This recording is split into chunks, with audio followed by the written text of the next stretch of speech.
Hi, in this video, I'm going to show you how to edit this text and how to get the exact same effect that I have over here.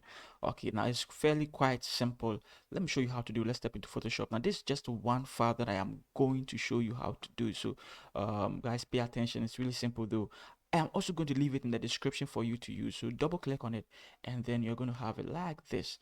Okay, it says flatten. It says no cancel and it says keep layers. So you're going to click on keep layers, and once we click on it, everything is going to load for us.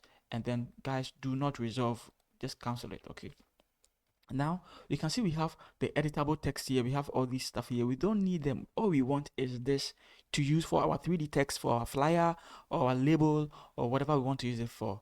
Okay, so this particular folder called the title, okay, you want to hide it. Once you hide it, everything just vanishes like that. Now we have the text here. We can now edit.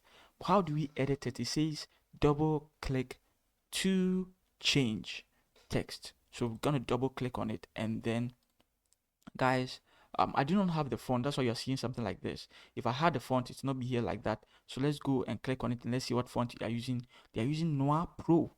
Okay, so you can click there to change the font. Okay, you can click if you have the font, good. If you don't have the font, go and download it, install it, and you're going to be able to use it. Okay, so let's just say this is what we are going to be using now, Noir Pro. Okay, once you done changing it, you can click on save. All right, so let me just say I am going to use an alternate font called Montserrat.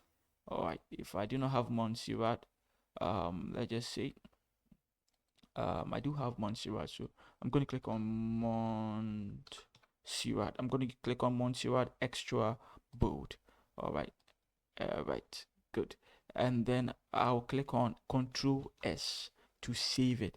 Once I save it, I can close it now.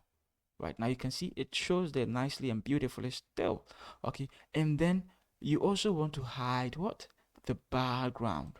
We don't need the background to be showing in our place. You can also go and even change the color. You can see we have color correction. All right, so let's see which exact one we can fix.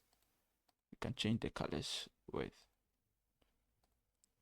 So this one, okay, this one. Let's go and then let's click on hue and saturation. Okay, so let's just say you just want to play with the colors a little bit. Right, you can still do that. You can still do that. You can even make it black and white if you want to. Okay, it depends on what you want to do with it. All right, so that is it. And then once you are done, you can go and then save it as a PNG file. PNG file. You just go and then you save it as a PNG file. Okay, all right, so but I'm going to show you the right settings to use for your PNG file so that it becomes quality, and then once you post it on social media, it still retains the exact quality that you designed it with.